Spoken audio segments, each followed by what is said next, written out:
Joining us now, NBC News correspondent Priscilla Thompson in Kerrville, New York Times chief White House correspondent, and MSNBC political analyst Peter Baker, and Austin American-Statesman investigative reporter Tony Plahetsky. All right, so Priscilla, you are there. You are at this totally depressing and sad memorial alongside the Guadalupe River. All of that loss of life. It's hitting the community so hard, the nation so hard to see this. And yet you have a lot of officials saying nobody could have seen this coming. We keep getting reporting, Priscilla, that they in fact did see it coming. They were warned that a flooding event, a bad one, could happen as of last October.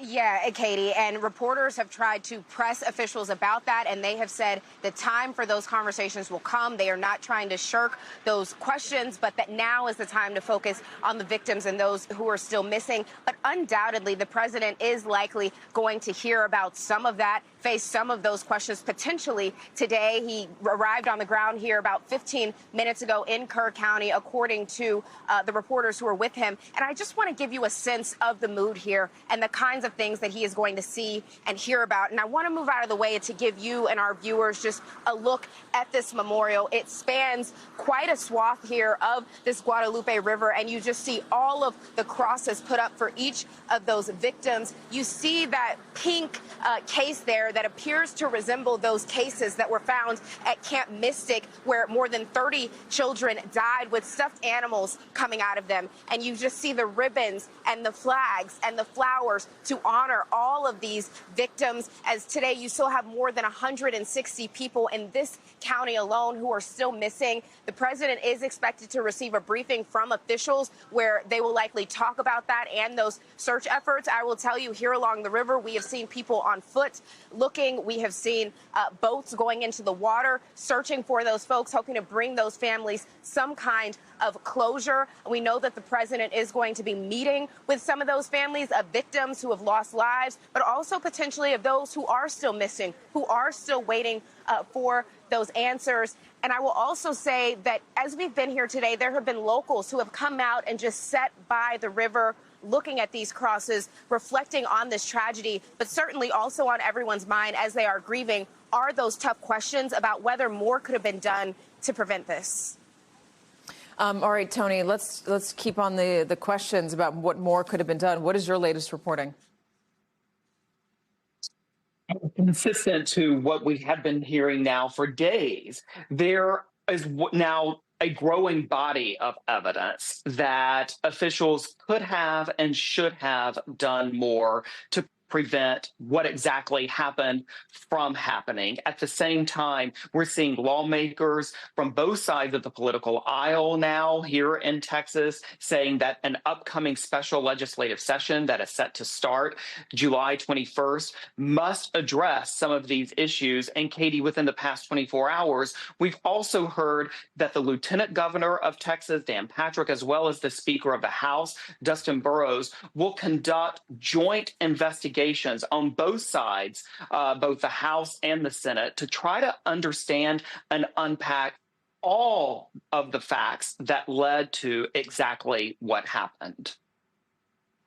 The fact that we keep hearing, Peter, about how nobody could have predicted it, nobody could have seen it coming, we keep hearing that, even though the reporting says that this was a predictable event, maybe not the size and the scope of it, or when exactly, the exact moment it would hit, but that it was coming was a predictable event. You have the warning from Texas officials to FEMA saying that this could happen. The New York Times is reporting this.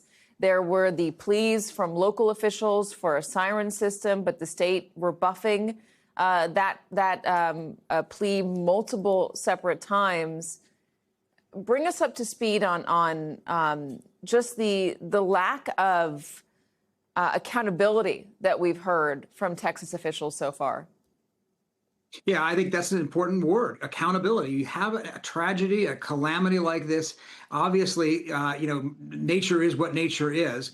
But when you have the opportunity to prevent it, or at least to mitigate it, and you don't take it in advance, you don't prepare for something that is predictable, that people have raised before as an issue, of course that's going to bring calls for accountability. Of course that's going to bring calls for a review of what happened, how it happened, why it happened, and how to stop it from happening again. We've seen this time and time again, right, over the years. Places that have gone through these horrific events with innocent lives lost, and it turned out that people knew this was a possibility, and in one way or another failed to get ready for it, to prepare for it, or to prevent it.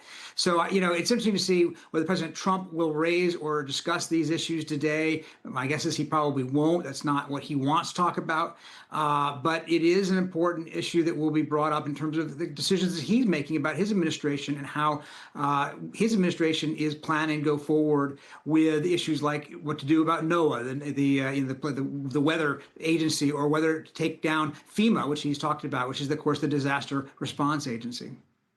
Yeah, and there is some reporting out there that he might back off of his desire to gut FEMA or to get rid of FEMA altogether, but instead try to rebrand it. Yeah, rebranding. Look, he likes branding. But the truth is, what he has said is the federal government shouldn't be so involved with these things, that they should be left to the governors and left to the states. Now, that's the way it was prior to the 1970s, when FEMA was first created during the Carter administration. There's a reason why FEMA was created, because the governors and the states needed help, wanted help. They believed the federal government had the capacity and ability to do things that they individually were not able to do in the moments of mass deaths and tragedy like this. I've traveled with presidents, for the last 25 years to disaster zones, and I've never heard a governor, Republican or Democrat, say they want less federal help when disasters like this happen. Yeah. It's almost always the way around. So I think that, it's going to be interesting to see whether President Trump does find a way to recast or recalibrate what he was thinking, because FEMA has been something needs some reforms, according to a lot of people, but it has been something that has been relied on by many states, red states and blue states, over the years. I am surprised, Peter, that we have not heard from the FEMA administrator. We haven't even seen him there. There's been no indication that he's been involved in this whatsoever, hasn't taken questions from the press. I haven't seen him comment in a news report. We certainly haven't seen him on the ground. Usually we see a FEMA administrator at a disaster of this scale. Absolutely. You want to be seen, and for no other reason to assure people on the ground that the government is there and doing what it can, right? This is a reason a president goes, as he's going today, to try to reassure people so they see him. But you're right, it's very unusual not to see a FEMA director directly involved in this, and that raises questions about how much autonomy and independence the FEMA has at this point. There are questions about what Kristi Noem, the Secretary of Homeland Security, had done in terms of authorizing money for rescue and recovery efforts. So a lot of these questions are going to be put to government officials in the days to come. Yeah, and right now we see President Trump there with Governor Abbott and the First Lady. They are in Kerrville, Texas. They're meeting again with first responders. They'll be meeting with some of the victims' families down there, obviously seeing the devastation for themselves. A little bit more on Secretary Noem's approval of FEMA expenses. And this is New York Times reporting as well. At the direction of Kristi Noem, the Homeland Security Secretary, FEMA instituted a policy requiring all expenses over $100,000, including the deployment of search and rescue teams, to be approved directly by Ms. Noem. Questions have been raised about whether Ms. Noem's decision contributed to delays in emergency relief. And by the way, any delay in a situation like this can be very costly, especially when you are still in hopefully a rescue mode, not just a recovery mode. I know it's moved over here to a recovery situation. We've been a week out since they've been able to find anybody alive out there in Kerrville. Priscilla, I want to ask you a little bit more about the NBC reporting that FEMA records show Kerr County did not alert cell phones as the flooding began. That alert on the cell phones that would just go off automatically, a FEMA alert, the button wasn't pressed. Yeah, it was so officials were pressed about this at a presser earlier this week, and they avoided those questions. But what has happened since then is that our affiliate in Austin, KXAN, uncovered this audio where you hear at around 4:20 in the morning on that Friday, a volunteer firefighter saying to them, the water is rising. We need to put out one of these code red alerts. And what you heard from the dispatcher in that audio is them saying, we need to get approval from a supervisor before doing that. And we know that some people did not receive those alerts for another 90 minutes. We've talked to some people who didn't get those first alerts until around 10 o'clock in the morning. So they seem to have been sporadic. And of course, it depends on where people were living, if they were in low-lying areas or on higher ground. But certainly a lot of questions about that in particular. And of course, this is an area, as you've discussed, that does not have those sirens that can just alert people. That's something that the county or the local officials